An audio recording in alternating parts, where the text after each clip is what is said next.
चलो देखो, हम लोगों ने लास्ट क्लास में क्या पढ़ लिया था, एडजस्टमेंट क्लियर हो गया था। तो एडजस्टमेंट में काफी कुछ एडजस्टमेंट हम लोग देख लिए थे।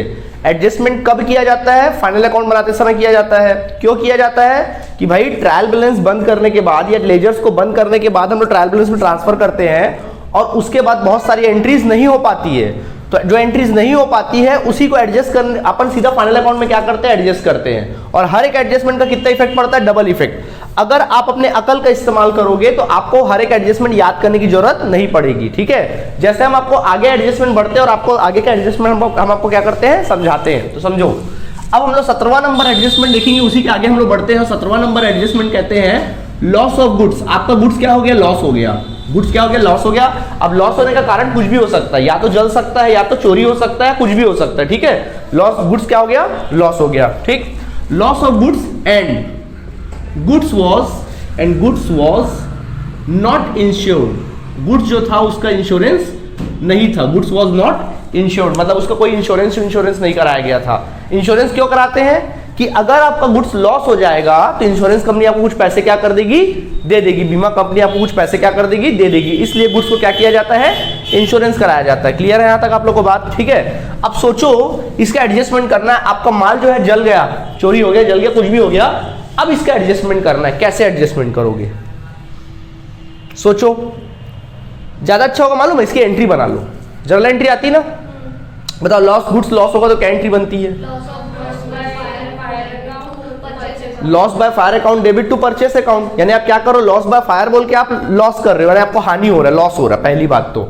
और लॉस हमेशा कहां लिखा जाता है? पीएल अकाउंट के डेबिट साइड। ट्रेडिंग में तो नहीं लिखा जाता लॉस। लॉस कहां लिखा था हमेशा? पीएल के डेबिट में। तो पहला इफेक्ट पीएल के डेबिट में पड़ेगा। दूसरा आपने लिखा to purchase account. Generally purchase क्या होता है? डेबिट। जब खरीदते, परचेस जब बढ़ता है तो डेबिट करते हैं। अब टू परचेस करने का मतलब क्या है? कि आपका परचेस क्या हो रहा है? माल घट रहा है, कम हो रहा है। तो परचेस क्या हो रहा है? कम हो रहा है। यानी कुल मिला के यार थोड़ा अकल लगाओगे तो आप देख सकते हो, जब आपका माल जलेगा तो एक और माल जो है कम होगा। तो माल को किससे डिनोट किया जाता है? हमेशा परचेस से डिनोट किया जाता है। तो परचेस में क्या कर दिया जाएगा? माइनस कर दिया जाएगा, पहली बात तो, है ना।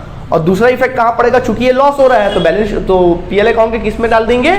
लॉस में डाल देंगे। आई बात समझ में कि नहीं आई? नहीं आई बात समझ में? ठीक है। तो क्या इफेक्ट पड़ेगा? सबसे पहला इफेक्ट तो ट्रेडिंग अकाउंट में पड़ेगा। क्यों पड़ेगा? दिमाग लगाओ। सबसे पहले जैसे ही बोलेगा माल लॉस हो रहा है, दिमाग में बैठा लो कि माल कम हो रहा है, ठीक है। जितने रुपए का माल जला वाला है तो परचेस से अपन माल को हमेशा किससे डिनोट करते हैं? परचेस से क्या करते हैं? डिनोट करते हैं। तो उस परचेस में यार तुम लोग क्या कर लेना, लॉस ऑफ गुड्स, जितने रुपए का गुड्स कम हुआ होगा बच्चों, उसको क्या कर लेना? घटा लेना। घटा लिए, ओके। दूसरा, आपका सचमुच लॉस हो रहा है तो जितने रुपए का आपका लॉस हुआ है उसकी एंट्री कहां करोगे? प्रॉफिट एंड लॉस अकाउंट के कहां लिखोगे? डेबिट साइड लिख दोगे। यानी कहां लिख दोगे? To loss of goods. चाहे जो कोई भी कारण से हो उसकी एंट्री आपको क्या कर दोगे? कर दोगे। यहां तक समझ आया कि नहीं आया? आ गया। अब इसी में और एक कंडीशन देखते हैं, 18वां नंबर एडजस्टमेंट देखते हैं। अब हम देखते हैं loss of goods. Loss of goods and goods was insured. Goods was insured. Goods का क्या था? इंश्योरेंस किया हुआ था। Goods was insured and 100% claim accepted by insurance company and 100% claim accepted by insurance company. समझो, लिखो मत, समझो पहले। Loss of goods and goods was insured and 100% claim accepted by insurance company. मान लीजिए हमारा कोई माल क्या हो गया? जल गया। कोई गुड्स क्या हो गया? जल गया। फायर से क्या हो गया? लॉस हो गया। गुड्स क्या हो गया? लॉस हो गया। मान लीजिए 10,000 रुपए का माल था, ठीक है। माल क्या हो गया? जलकर राख हो गया। बोलो कितने का माल कम हुआ? 10,000 का माल कम हो गया। अब इस माल का ना हमने इंश्योरेंस कराया हुआ था। तो जैसे ही इंश्योरेंस कराया हुआ था, इंश्योरेंस कंपनी के पास हम जाके क्लेम किया। हमने बोला देखो भैया, हमने इस पे आपको प्रीमियम भरा है और ये माल हमारा जल गया है, 10,000 का हमको नुकसान हुआ है, अब नुकसान की आप भरपाई करो। इंश्योरेंस कंपनी जो थी ना, इंश्योरेंस कंपनी जो थी उसने बोला हाँ ठीक है मैं भरपाई कर दूंगा। यानी इंश्योरेंस कंपनी ने 10,000 रुपए देने का क्या कर दिया? वादा हमको कर दिया। यानी उसने अपना क्लेम क्या कर दिया? एक्सेप्ट कर लिया। मतलब माल हमारा जला और जितने रुपए का माल जला वो नुकसान की भरपाई करने के लिए इंश्योरेंस कंपनी क्या हो गया? एग्री हो गया। वो बोला ठीक है मैं तुमको पैसे क्या कर दूंगा? दे दूंगा। अब क्या इफेक्ट पड़ेगा? सबसे पहला इफेक्ट, माल तो जला, माल बढ़ा कि घटा? घटा। यानी पहला इफेक्ट तो ट्रेडिंग अकाउंट में पड़ेगा ही पड़ेगा, क्योंकि माल भाई जल तो रहा है ना। अब इंश्योरेंस कंपनी अपन को माल तो नहीं देगा, इंश्योरेंस कंपनी माल तो नहीं देगा, पैसे ही देगा हम लोग को। तो ये तो कंफर्म है, जैसी माल जला होगा तो परचेस में से, जो परचेस आपका स्टॉक होता है उसमें से आपका माल क्या हो गया होगा? कम हो गया होगा, लॉस ऑफ गुड्स। ठीक है, लॉस ऑफ गुड्स क्या हो गया होगा, कम हो गया होगा, नो डाउट। ठीक है, दूसरी बात, ये 10,000 इंश्योरेंस कंपनी ने बोला हाँ मैं दे दूंगा, क्या आपको लॉस हुआ? नहीं सर, हमको कोई भी लॉस नहीं हुआ। तो इंश्योरेंस कंपनी क्या बोला है, तो दूसरा इफेक्ट कहां पड़ेगा, तो लॉस तो हुआ नहीं, तो पीएल में तो कोई इफेक्ट पड़ेगा नहीं, तो दूसरा इफेक्ट कहां पड़ेगा, कैश में नहीं, अभी दिया नहीं है, दूंगा बोला, दे दूंगा, तो एसेट्स बन गया वो हमारा। इंश्योरेंस कंपनी एक तरह से क्या बन गया, हमारा डेटर की तरह बन गया। वो बोला ना पैसा दे दूंगा बोला, यानी क्या बन गया वो हमारे लिए, एसेट्स बन गया। आई बात समझ में? तो बच्चों कहां डालोगे दूसरा इफेक्ट, बैलेंस शीट के कहां डाल दोगे, ये जो लॉस, जितने रुपए का लॉस नहीं हुआ है और इंश्योरेंस कंपनी ने जितना पैसा क्लेम को एक्सेप्ट किया उसको बैलेंस शीट के कहां डालोगे, एसेट्स में। क्या लिखोगे, इंश्योरेंस कंपनी लिख लेना, ब्रैकेट में लिख लो लॉस ऑफ गुड्स, जितने रुपए का गुड्स लॉस नहीं हुआ है, जितना उसने एक्सेप्ट किया क्लेम, उस पैसे को क्या कर देना, यहाँ पे डाल देना। आई बात समझ में कि नहीं आई? नहीं आई बात समझ में? ठीक है, कोई दिक्कत है यहाँ तक तो बोलो, कोई दिक्कत नहीं है। ओके, तो पहला क्या देखा, लॉस हुआ लेकिन गुड्स का इंश्योरेंस नहीं था, तो क्या हुआ, परचेस में भाई लॉस होगा तो परचेस में माल तो कम होगा, तो परचेस में हमने क्या कर दिया, जितने का लॉस हुआ उतना घटा दिया, चूंकि उसका इंश्योरेंस नहीं था तो लॉस तो हुआ भैया, मत्थे तो पड़ना था, तो हमने क्या कर दिया, पीएल अकाउंट के डेबिट में डाल दिया। ठीक, तीसरा अगला कंडीशन है कि अगर लॉस तो हुआ गुड्स और गुड्स का इंश्योरेंस था, बट इंश्योरेंस कंपनी बोला नहीं मैं सारे पैसे आपको क्या कर दूंगा, दे दूंगा बोला, तो दे दूंगा, तो माल तो कम हुआ कि नहीं हुआ, नो डाउट माल तो कम हुआ, तो परचेस में आप क्या करेंगे, घटाएंगे। ठीक, दूसरा इंश्योरेंस कंपनी बोला दे दूंगा, तो बैलेंस शीट के कहां पर, एसेट साइड में। समझ में आया? जल्दी से यहां तक नोट करो, फिर अगला कंडीशन देखेंगे।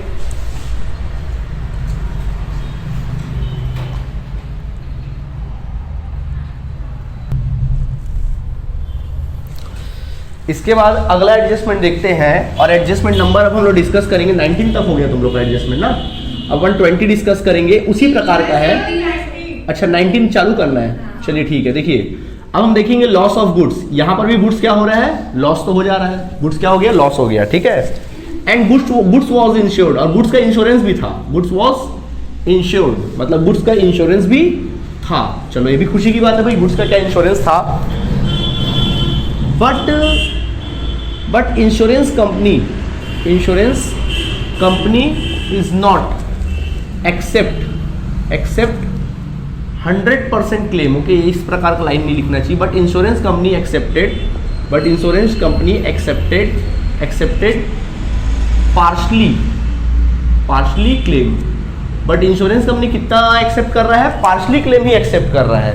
जैसे कहने का मतलब है कि 10,000 का माल तुम्हारा जला, 10,000 के माल का बीमा था, ठीक, इंश्योरेंस कंपनी के पास गया तो इंश्योरेंस कंपनी ने सिर्फ 6,000 ही एक्सेप्ट किया, वो बोला मैं 6,000 ही लॉस का भरपाई करूंगा, बाकी 4,000 क्या करूंगा, नहीं करूंगा।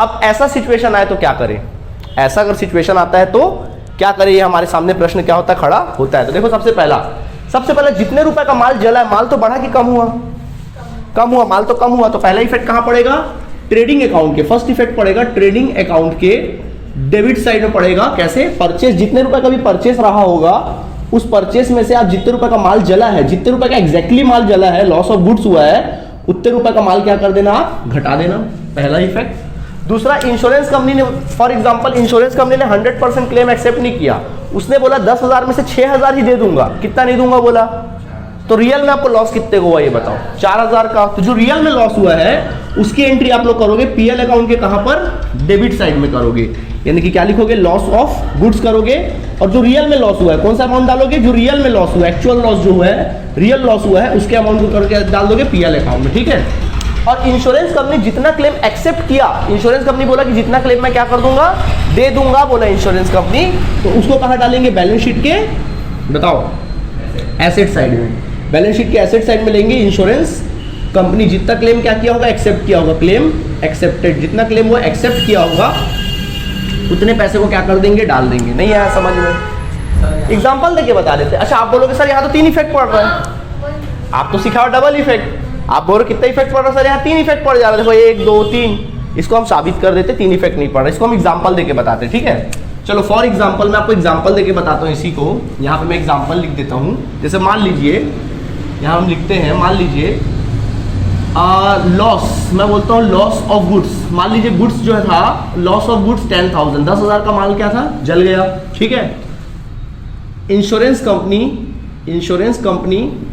Accept, claim accepted by insurance company, लिखेंगे claim accepted by insurance company, insurance company ने जो क्लेम एक्सेप्ट किया, मान लो 6,000 रुपए के लिए क्या किया, क्लेम एक्सेप्ट किया, ठीक है, ये बोला क्वेश्चन में। 10,000 का माल जल गया, ठीक है, मान लो परचेज भी था, अपन परचेज भी डाल देते, कुछ माल परचेज का था, मान लीजिए हमारे पास 2 लाख रुपए का माल था, ठीक है, हमारे बिजनेस में 2 लाख का माल था, उसमें से 10,000 का माल जल गया, बट इंश्योरेंस कंपनी के पास जब गया तो इंश्योरेंस कंपनी सिर्फ 6,000 ही क्लेम क्या किया, एक्सेप्ट किया।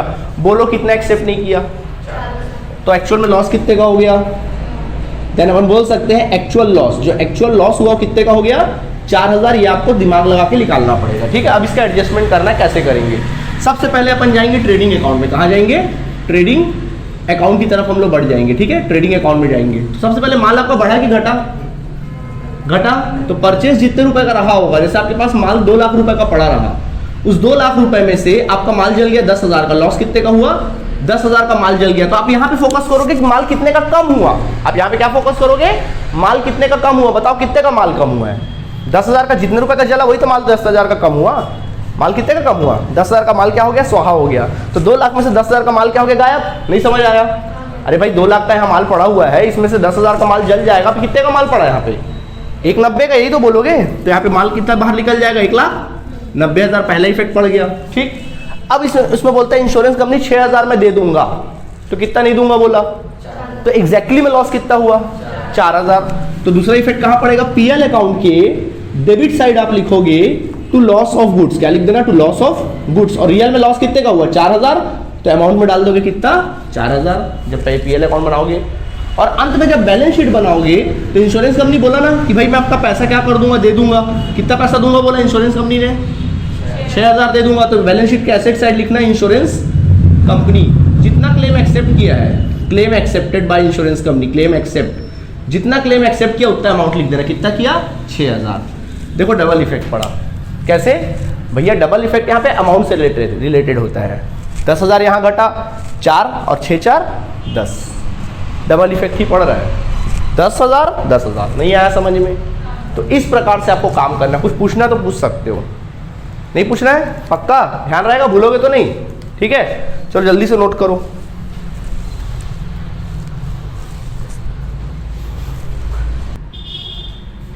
ठीक है।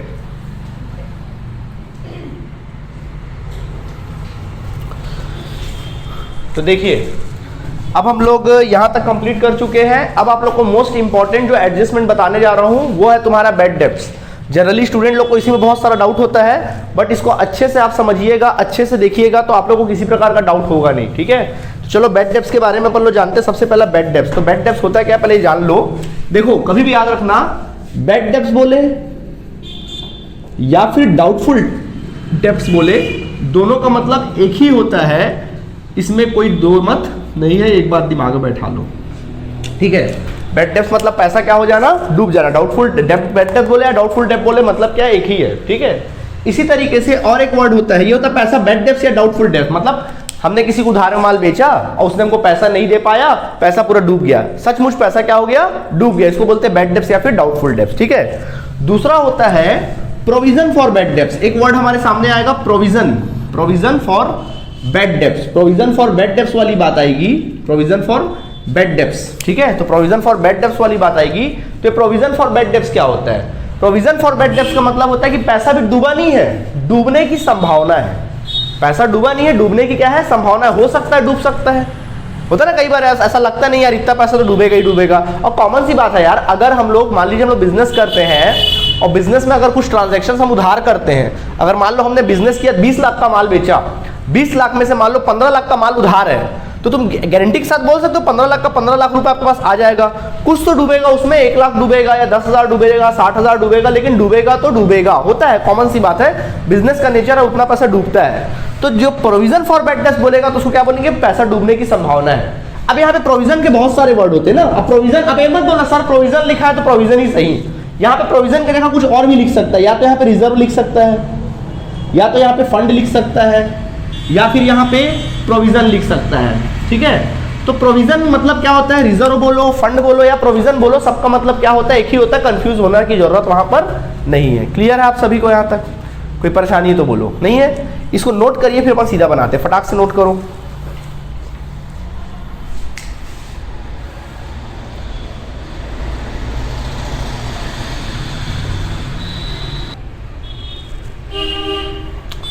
तो देखो, तो इसी को हम लोग समझते हैं। देखिए क्वेश्चन हमारे सामने इस प्रकार दे सकता है। एक बात और रखना याद, क्वेश्चन में कई बार तुम लोग को ओल्ड, जैसे मैं कई जगह ओल्ड वर्ड यूज करूंगा और कई जगह मैं न्यू वर्ड यूज करूंगा, तो कैसे पहचानोगे कि ये ओल्ड है कि न्यू है? क्योंकि क्वेश्चन में तो अपन को ओल्ड न्यू लिख के देगा नहीं।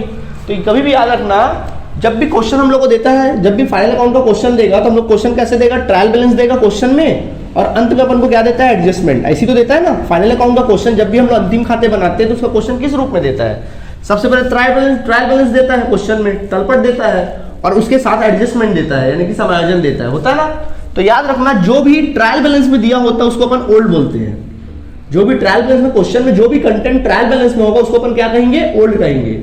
और जो भी एडजस्टमेंट में होता है उसको अपन क्या कहते हैं? न्यू कहते हैं। भूलोगे तो नहीं इस बात को, याद रहेगा, ध्यान रखना। लिखना चाहोगे क्या इसको भी? नहीं लिखोगे, चलो ठीक है, मिटा दूं। तो देखो, जो भी ट्रायल बैलेंस में होता है उसको क्या बोलते हैं? ओल्ड, और जो भी एडजस्टमेंट में होता है उसको अपन क्या कहते हैं? न्यू। अब देखो स्टार्ट करते हैं, सबसे पहले स्टार्ट कर लेते हैं। एडजस्टमेंट नंबर कितना भैया? 20वां। चलिए देखिए, अब हम देखेंगे बैड डेब्ट्स। आज हम एडजस्ट करने वाले हैं बैड डेब्ट्स या फिर प्रोविजन फॉर बैड डेब्ट्स का एडजस्टमेंट अपन सीखने वाले हैं। प्रोविजन फॉर बैड डेब्ट्स, तो समझिएगा आप लोग, बैड डेब्ट्स या प्रोविजन फॉर बैड डेब्ट्स। चलिए देखिए, तो क्या होता है बैड डेब्ट्स या प्रोविजन फॉर बैड डेब्ट्स, इसका एडजस्टमेंट अपन को सीखना है। चलो, बैड डेब्ट्स का मतलब क्या होता है? पैसा डूब जाना। अच्छी बात है बुरी बात है? अच्छी बात है पैसा डूबना, बुरी बात है, यानी लॉस है। यानी पहला इफेक्ट कहाँ पड़ेगा? पीएल अकाउंट में। तो देखो, पीएल अकाउंट में जब भी आप बैड डेब्ट्स का एडजस्टमेंट करोगे तो कैसे एडजस्टमेंट करोगे? ये तुम्हारा पीएल अकाउंट है, और पीएल अकाउंट के किस तरफ? डेबिट साइड में। किस तरफ इफेक्ट पड़ेगा? डेबिट साइड में। तो ये जो मैं सीक्वेंस बता रहा हूँ उसको आपको याद करना पड़ेगा। कभी भी याद रखना, जब भी बैड डेब्ट्स अपन बनाते हैं तो फर्स्ट ऑफ ऑल लिखते हैं ओल्ड बैड डेब्ट्स। क्या लिखेंगे? Old bad debts. मतलब जो ट्रायल बैलेंस में पैसा डूबा, जो पहले से पैसा डूबा वो ले लो। प्लस करना इसमें हमेशा new bad debts. New bad debts मतलब जो ट्रायल बैलेंस में दिया होगा और पैसा डूबा, उसको भी क्या कर देते हैं? जोड़ देते हैं, न्यू बैड डेब्ट्स। प्लस इसमें करते हैं new provision for bad debts. क्या करेंगे? New provision for bad debts. New provision for bad debts लिखेंगे। ये तीनों को अपन क्या कर लेंगे? ऐड कर लेंगे। इसके बाद जो आएगा, जितना टोटल आएगा उसमें से माइनस करेंगे old provision for bad debts. क्या माइनस करेंगे?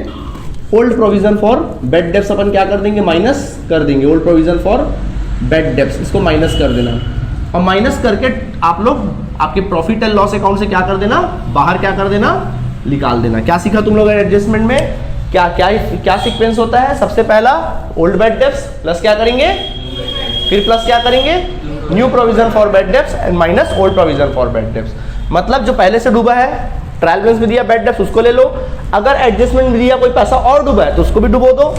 फिर कोई और नया डूबने की संभावना है तो उसको भी क्या कर दो? डुबो दो। और अंत में old provision for bad debts को क्या कर दो? घटा दो। इसके अलावा अगर क्वेश्चन के एडजस्टमेंट में कहीं डिस्काउंट ऑन डेटर लिखा है तो डेटर को अगर अपन डिस्काउंट देते हैं तो अच्छी बात है बुरी बात है?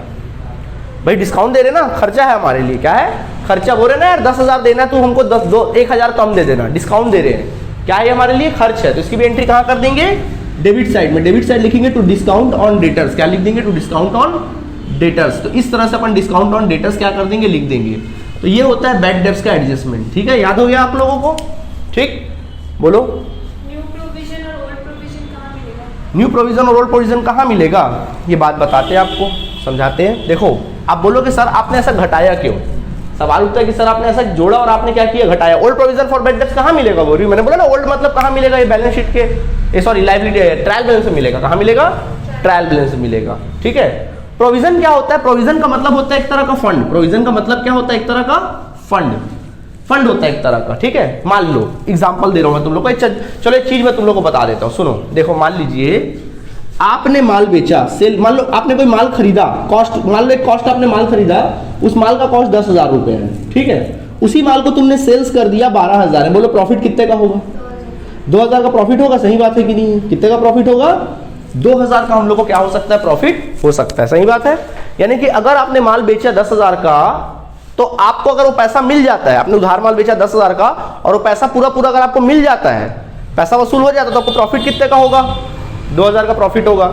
लेकिन उसी जगह अगर सोचो आपने 12,000 का माल बेचा और वो 12,000 का माल आपने बेच दिया और वो पैसा हमको नहीं मिला, पैसा डूब गया, तो बोलो पैसा फिर कितना डूबेगा? फिर पैसा कितना डूबेगा? बोलो 2,000 डूबेगा। पूरा का पूरा 12,000 क्या हो जाएगा? पैसा डूब जाएगा। कितना बड़ा बात है सोचो। फिर आपको लॉस कितने का हुआ, पूरा 12,000 का लॉस हो जाएगा। सोचो अगर पैसा मिल जाता है तो 2,000 का प्रॉफिट, और अगर नहीं मिलता तो 12,000 का नुकसान। मतलब नुकसान देखो कई गुना बढ़ जाता है, 5 से 6 गुना पैसा क्या हो जाता है, बढ़ जाता है। तो यार तुम लोग बैड डेब्ट्स को इतना छोटा मत समझो। बैड डेब्ट्स होता है तो कोई छोटा मोटा बात नहीं है, बैड डेब्ट्स होना, बैड डेब्ट्स बहुत बड़ा बात है। बैड डेब्ट्स की वजह से हमारा जो लॉस है वो 2 से 3 गुना क्या हो जाता है, 2-4 गुना 5 गुना क्या हो जाता है, धड़ाम से नीचे गिर जाता है, जो हमारे बिजनेस के प्रॉफिट में बहुत इफेक्ट करता है। तो इससे कैसे बचे, कैसे बचे, इस बैड डेब्ट से बचे कैसे, इसके लिए अपन क्या करते हैं, सोचो नहीं मिलेगा तो बड़ा नुकसान हो जाएगा कि नहीं हो जाएगा। तो इसके लिए क्या करते हैं, जो बिजनेस फर्म्स होते हैं वो क्या करते हैं, हर साल थोड़ा थोड़ा पैसा प्रॉफिट में से निकाल कर, प्रॉफिट एंड लॉस अकाउंट में से, मतलब अपने प्रॉफिट में से निकाल कर थोड़ा थोड़ा रुपया इसमें जमा करते हैं प्रोविजन के नाम पे। किस नाम पे, प्रोविजन फॉर बैड डेब्ट्स के नाम पे, प्रोविजन फॉर बैड डेब्ट्स के नाम पे इस प्रोविजन मतलब फंड में पैसा जमा करते हैं। मान लीजिए इसमें लगातार लोग हर साल 2-2 हज़ार जमा करते हैं, तो 10 साल में कितना जमा हो गया, 20,000 जमा हो गया। हर साल मान लीजिए थोड़ा थोड़ा करके 2-2 हज़ार रुपये लोग जमा करते हैं, तो 10 साल में कितना जमा हो गया, 20,000 जमा हो गया। अब मान लो कल को कभी 12,000 डूबता, 12,000 क्या होता, डूबता किसी साल, तो हमारी कंपनी को बहुत बड़ा झटका लगता ना, हमारे बिजनेस को बहुत बड़ा झटका लगता। तो 12,000 डूब जाता, तो भाई इस 12,000 को किससे मेंटेन कर लेते, फंड से। यानी 20,000 फंड में पड़ा है ना, तो जितना पैसा डूबा उससे 12,000 को क्या कर लेते, मेंटेन कर लेते। यानी अब अपने को 8,000 रुपये, चलो ठीक है, यानी नुकसान अपन को नहीं होता। फंड में कितना पड़े रहता, 8,000 पड़े रहता। ये कहने का मतलब है, मतलब देखो थोड़ा थोड़ा करके आपने जमा कर लिया था। अब आपके बिजनेस के प्रॉफिट गिरा क्या नीचे, बिल्कुल भी नहीं गिरा, क्योंकि उसको आपने क्या कर लिया, बचा लिया। नहीं आया समझ में, ठीक है। तो इस वजह से प्रोविजन बनाते हैं। तो देखो अब क्या होता है इसमें, सबसे पहला पैसा डूबा और डूबा और डूबा, ये तीनों डूबा कि नहीं डूबा, इतना डूबा, मान लो है 10,000 डूबा, मान लो 10,000 डूबा, उसमें से 8,000 आपने बचा के रखा था फंड में, पहले वाले पुराने वाले फंड में। तो 10,000 डूबा, 8,000 आपने बचा लिया, कितना डूबा असल में, 2,000। मतलब आपका नुकसान क्या हो गया, कम हो गया। Old provision for bad debts की वजह से नुकसान क्या हो जाता है, कम हो जाता है, मतलब कम कर रहा है, देखो इसलिए घटा दिए। आई बात समझ में, to discount on debtors. Clear है आप लोगों को, इसको मैं एग्जांपल देके बता देता हूँ, ठीक है। तो यहाँ तक आप लोगों को क्लियर हुआ कि नहीं हुआ, पहले ये बताओ, हो गया क्लियर। अब अपन बात करते हैं दूसरा इफेक्ट कहाँ पड़ेगा, बैलेंस शीट के एसेट तरफ में पड़ेगा।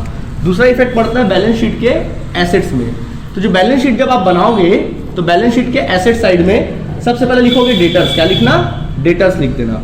अब इसमें से माइनस कर देना बैड डेब्ट्स, लेकिन कौन सा वाला बैड डेब्ट्स माइनस करोगे, न्यू वाला बैड डेब्ट्स माइनस कर देना। क्या कर देना, न्यू वाला बैड डेब्ट्स क्या कर देना, माइनस कर देना। आई बात समझ में, न्यू वाला बैड डेब्ट्स क्या कर दोगे, माइनस कर दोगे। अब इसमें से माइनस करोगे new provision for bad debts, क्या माइनस करोगे, new provision for bad debts, new provision for bad debts को माइनस कर देना। फिर जो आएगा उसमें से माइनस कर देना डिस्काउंट ऑन डेटर्स। इसी सीक्वेंस में क्या करेंगे आप लोग, माइनस करेंगे। नहीं समझ आया, कभी भी इसको आप ऊपर नीचे आगे पीछे नहीं कर सकते, याद रखिएगा। समझ में आया कैसे करोगे, पहले न्यू बैड डेब्ट्स, फिर new provision for bad debts और अंत में डिस्काउंट ऑन डेटर। भूलोगे तो नहीं, ऐसा मत कर देना कि प्रोविजन को पहले माइनस कर रहे हो, न्यू बैड डेब्ट्स को बाद में माइनस कर रहे हो। ऐसी गलती तो नहीं करोगे, पक्का, ठीक है। समझ में आया यहाँ तक। अब इसको मैं एग्जांपल देके समझाऊंगा तो और अच्छे समझ में आएगा। एक बार रिवाइज कर लें, बोलो सबसे पहले क्या घटाओगे पीएल में, फिर पहले ओल्ड बैड डेब्ट्स, पहले क्या लिखोगे, फिर उसके बाद क्या करोगे, फिर प्लस, अरे बोलते जाओ ना, old provision for bad debts, याद हो गया, और अंत में क्या, डिस्काउंट। और जब बैलेंस शीट में घटाओगे डेटर में पहले क्या घटाओगे, फिर उसके बाद डिस्काउंट ऑन डेटर्स। क्लियर है। अब मैं इसको एक एग्जांपल के थ्रू समझाऊंगा तो और अच्छे से क्लियर हो जाएगा, ठीक है। जल्दी से नोट करो, फिर एग्जांपल से समझेंगे इसको।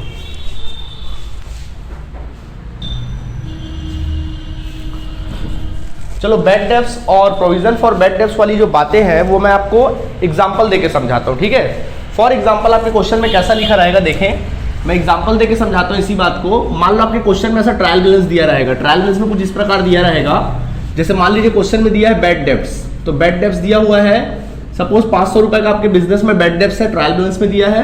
कुछ प्रोविजन फॉर बैड डेब्ट्स है, सपोज कुछ प्रोविजन फॉर बैड डेब्ट्स दिया है, मान लीजिए 1000 रुपए का प्रोविजन फॉर बैड डेब्ट्स दिया है। इस प्रकार से ट्रायल बैलेंस में कुछ कंटेंट अपन को दिया है। और एडजस्टमेंट में कहता है, एडजस्टमेंट में लिखा हुआ है कि 5% क्रिएट 5% बैड डेब्ट्स, अपन को बोलता है क्वेश्चन में क्रिएट 5% बैड डेब्ट्स निकालो बोलता है, 10% provision for bad debts create करने के लिए बोलता है, 10% provision for bad debts and 2% discount on debtors. 2% discount on debtors. ये कंप्लीट बातें मैंने आपको क्या कर दी, शेयर कर दी, ठीक है। अब इसको अपन को क्या करना है, एडजस्ट करना है। कैसे करेंगे? सबसे पहला क्या करोगे, पहला इफेक्ट पड़ेगा कहां पर, पीएल अकाउंट के डेबिट में। मान लीजिए डेटर्स भी दिया है क्वेश्चन में, फर्ज करो बैलेंस शीट के ट्रायल बैलेंस में 10,000 रुपए डेटर्स भी अपन लोग को दिया हुआ है।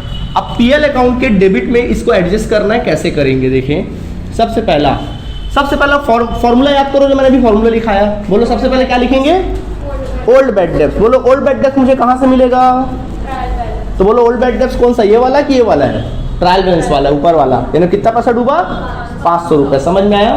अब इसमें ऐड क्या करते हैं, न्यू बैड डेब्ट्स। तो बोलो न्यू बैड डेब्ट्स कितना बोलता है, 5%। तो सवाल उठता है किसका 5%, ऑलवेज डेटर का 5%। किसका 5%, डेटर का 5%। तो बच्चों अलग से वर्किंग नोट में आइएगा, अलग से यहाँ पे ऐसा वर्किंग नोट कर लीजिएगा और वहां पे लिखना डेटर्स। क्या लिखना, डेटर्स। बोलो डेटर्स कितने रुपए का है, 10,000 का है ना। उसमें से माइनस करना न्यू बैड डेब्ट्स। कितना परसेंट बोलता है, 5%। तो आपका 10,000 का डेटर्स है ना, तो उसमें 10,000 का पहले 5% निकालो, कितना आएगा, 500 रुपया। तो ये आ गया न्यू बैड डेब्ट्स कितना, 500 रुपया। 10,000 में से 500 आपका डूब गया। तो बोलो अब कितने रुपए का डेटर है, 9,500 का आपके पास डेटर अवेलेबल है। आई बात समझ में आप लोगों को, ठीक है। तो चलो, तो बताओ यहाँ कितना लिखूंगा न्यू बैड डेब्ट्स में, 500 रुपए ना। कई बच्चे क्या करते हैं 9,500 को लिख देते हैं, ऐसी बेवकूफी तो नहीं करोगे, कॉमन सेंस की बात है। कितना डूबा है, 500 जो डूबा उसको लिख लो, ठीक है। बोलो फिर प्लस क्या करते हैं, new provision for bad debts. लिखना न्यू प्रोविजन फॉर बैड डेब्ट, शॉर्ट में लिख रहा हूं। ओके, कितना परसेंट बोलता है, कौन सा, ये ओल्ड, ये न्यू है कि ये न्यू है, ये वाला एडजस्टमेंट वाला न्यू, 10%। सवाल उठता है किसका 10%, ऑलवेज एक्चुअल डेटर का 10%। तो बताओ इस बार एक्चुअल डेटर कितना है, 9,500। 10,000 था, 500 तो डूब चुका है, तो असल में डेटर कितने का, 9,500 का। तो माइनस करोगे new provision for bad debts. क्या माइनस करोगे, new provision for bad debts. नहीं आया समझ में, कितना परसेंट, 9,500 का कितना परसेंट, 10% निकालिए, 950 रुपया। समझ में आया? तो बोलो अब आपका डेटर कितने का है, 8,550, ठीक है।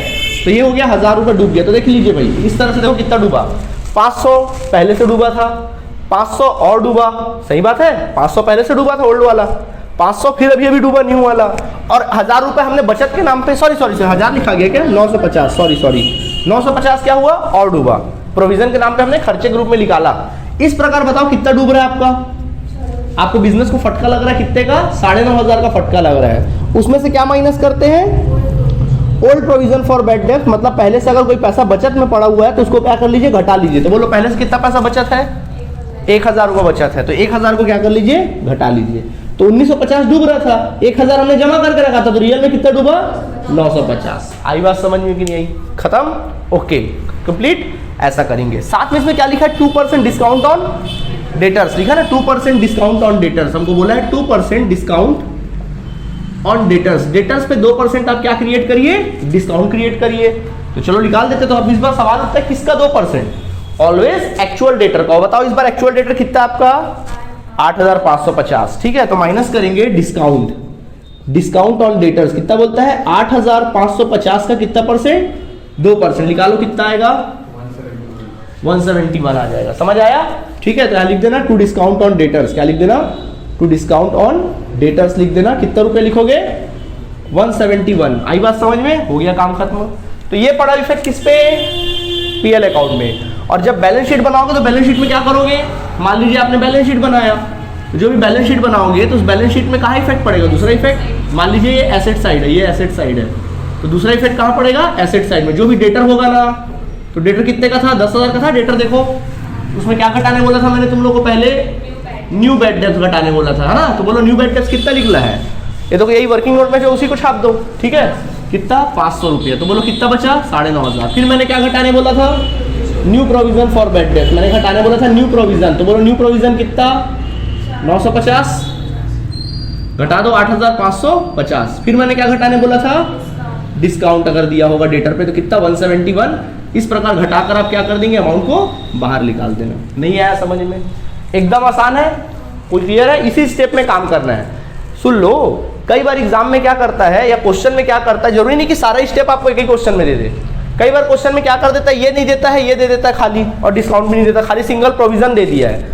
अब आप बोलोगे सर कैसे करें, कोई नहीं, ओल्ड है तो ओल्ड में फिर सीधा इसको स्टेप को डेविएट कर देना, छोड़ देना इस स्टेप को, आप इस स्टेप में आ जाना डायरेक्ट। मतलब क्या है, अगर ये नहीं दिया, अगर मान लो ओल्ड दिया है और ये न्यू बेड डेप्थ नहीं दिया है, सीधा अपन को न्यू प्रोविजन दे दिया है, तो फिर इसको मत जोड़ो, सीधा दो चीज को जोड़ के आप बाहर निकाल दो, जो चीज है मतलब उसको छोड़ दो। अगर मान लो ये भी नहीं दिया है, ये भी नहीं दिया है, सिर्फ ये दिया है एक सिंगल ही लिख दो, और अगर कुछ घटाओ, ओल्ड प्रोविजन नहीं भी है तो उसको मत घटाओ, सीधा डायरेक्ट बाहर निकाल दो। तो इस प्रकार से आप काम कर सकते हैं, समझ में आया? स्टेप को याद रखना, न्यू बेड डेप्थ, फिर से बोल रहा हूँ, old bed depth plus new bad depth plus new provision for bed depth minus old provision, इतनी सी तो बात है और कुछ बात नहीं है। और इसी स्टेप में आप क्या करेंगे, काम करेंगे, ठीक है?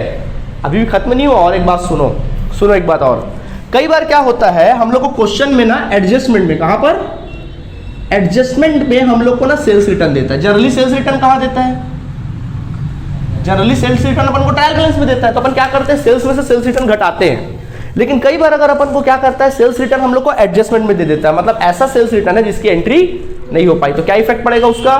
सबसे पहले आप सेल्स में तो घटाओगे ही घटाओगे सेल्स रिटर्न को क्या करोगे, सेल्स में घटाओगे, पहला इफेक्ट। दूसरा इफेक्ट क्या होगा, डेटर में सब बेड डेप्थ वेड डेप्थ सब छोड़ के सबसे पहले आप क्या घटाओगे, जो सेल्स रिटर्न है एडजस्टमेंट वाला उसको घटाओगे, उसके बाद फिर दुनियादारी का एडजस्टमेंट करोगे। मतलब जब भी एडजस्टमेंट करने की बारी आएगी तो सबसे पहले आप डेटर में क्या करोगे, सेल्स रिटर्न घटा लेना, उसके बाद फिर ये सब स्टेप क्या करोगे, फॉलो करोगे। याद रहेगा कि भूल जाओगे? मतलब सेल्स रिटर्न हमेशा इसके पहले रहता है। अगर एडजस्टमेंट में है तो क्या पूछ रही हो, पूछो। गलत हो जाएगा, पूरा गलत हो जाएगा कैलकुलेशन। हमेशा डेटर के पहले सेल्स रिटर्न पहले घटाते हैं। मैंने क्या बोला, जब भी निकालोगे बेड डेप्थ वेड डेप्थ एक्चुअल डेटर का निकालोगे, तो भैया 10,000 का डेटर है, उसमें मान लो 1,000 सेल्स रिटर्न हो गया, तो एक्चुअल में कितना डेटर है, 9,000, तो 9,000 पे ना कैलकुलेशन करोगे इस तरह से। नहीं आया समझ में? अभी भी ध्यान रहेगा। तो अगर एडजस्टमेंट में सेल्स रिटर्न दिया है तो थोड़ा केयरफुल रहना, हालांकि इससे रिलेटेड अपन क्वेश्चन बनाएंगे, ठीक है? तो चलिए आज के लिए इतना काफी है, हम लोग का सारा एडजस्टमेंट हमने सीख लिया। नेक्स्ट क्लास से हम लोग क्या स्टार्ट करेंगे, क्वेश्चन से स्टार्ट करेंगे डायरेक्टली, ठीक है? तो आपका काम क्या है, पहले trading account, profit and loss account, balance sheet और ये सब एडजस्टमेंट को एक बार फिर से आप थोड़ा प्रिपेयर कर लेना। तो आज के लिए इतना काफी है, थैंक यू।